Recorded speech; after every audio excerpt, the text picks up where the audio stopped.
Inquiry one now hits the credit report. So this inquiry now affects the credit report. However, they actually had another inquiry on this date. This second inquiry, because it was out of the 30-day window, would be considered inquiry number two. And let's say this customer has and pulls another credit inquiry. This credit inquiry will be part of the second mortgage inquiry. Whoops, sorry about that, y'all. The second mortgage inquiry, which now affects the credit score. All right, and then let's say they actually went and they had a department inquiry for the seventh inquiry. This will be counted as a hard inquiry because it's not mortgage or auto, and it does not affect the buffer or the deduping.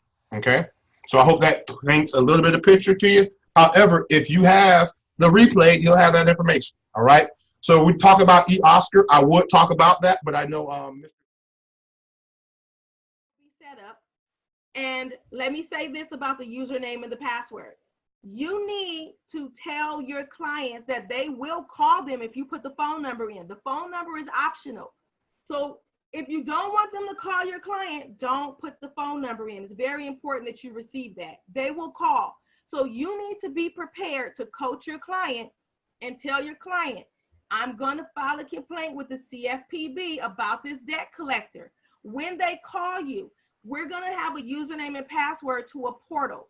Make sure that you do not talk to them over the phone. When they call you, just say, could you please put all of that in the portal? Because I want to make sure we're all on the same page. That's it.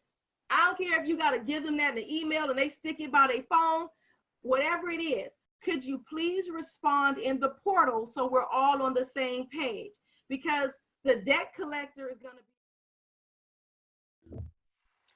Essie, you're doing great. Don't be nervous. You're expert on this. Thank you, Starlene. What if you're interested in being an outsourcer?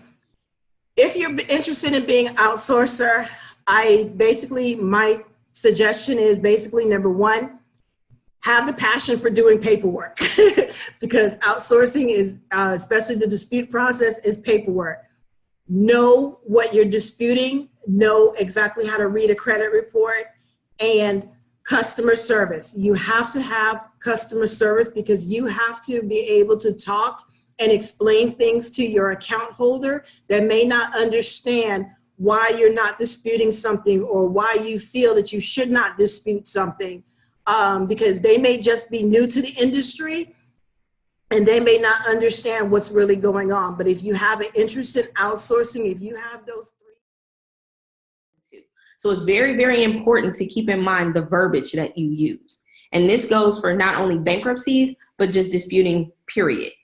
If you say, this is incorrect, and you don't say delete it, okay, they can update it. If you say, can you just verify it? Oh, it's verified. What do you want me to do? Be very, very intentional with what you want to happen. Now, before you can do that, you have to understand what results you're looking to get.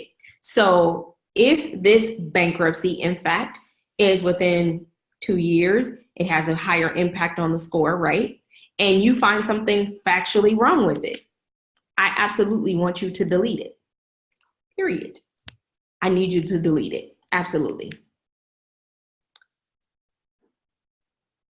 Okay, so if you have something that's kind of older. If your client, your client has to tell you this.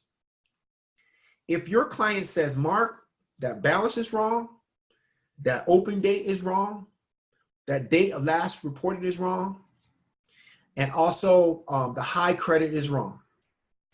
If your client tells you that, all right, and you dispute those 4 things on the credit report, and you can back it up, and we all know that the credit bureau is not going to investigate all 4, then for right from there, round 2, don't even send out round 2.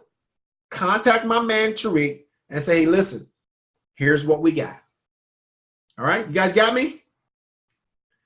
If the client can't prove any of that, then you have an uphill battle. If the client The Fair and Accurate Credit Transactions Act, Section 312C, and FCRA, Section 623(9)(8) allows you to dispute directly with the creditor without going to the credit bureaus. Upon receipt of the dispute, they have 30 days to investigate according to this law. This helps you build a case against the creditor, right? Challenging the creditor is very powerful. And the reason why it's powerful is because the creditor is the organization who placed the negative item on your credit reports in the beginning. You can only ask for an investigation for the following reasons. The first reason is if you were a victim of identity theft or fraud. The second reason is terms of the credit account. A dispute to the credit reporting agency and to the furnisher, they have to update it as showing as being in dispute. And it's really important to check your local state laws. So for instance, in New York, and I'm licensed in New York and New Jersey, and I'm in the process of getting licensed in Texas and Georgia and a bunch of other states. And I'm looking at taking the California bar exam and to go and be in sunny California. I was in California just a couple of weeks ago, and I desperately miss the warm. I mean, now that it's actually warm up here in New York now, but last week it was raining, and you kind of want to move back to New York, but to California. And it's really important to check your local state laws. And so the question I get all the time is, so they did their investigation and it's still reporting, like, now what do I do? The credit reporting agency